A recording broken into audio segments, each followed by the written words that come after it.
Hello, this is Nancy from Jiangsu Miji Technology Corporate Limited Company, and I will show you our newest middle connection. And this part has been changed.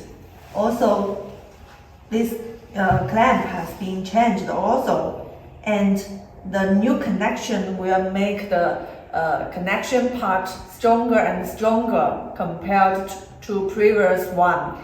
And also, it will decrease the gap between the handbike when you are driving and stop. Okay, then I'll show you how to connect the new middle connection. And put it forward. And then turn this screw here.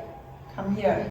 And this lock system is not only for locking the clamp to make it unfixed. Also, the lock system is for the handlebar to turn left or right.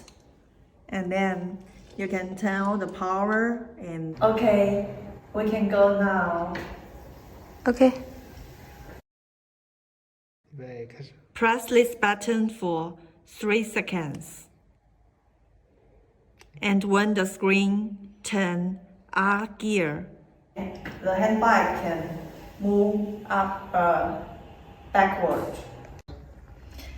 When you need to unlock the connection system, first press this button like this to make sure that the handlebar are locked without turning left or right. Then press this button and make the handbike a little up forward.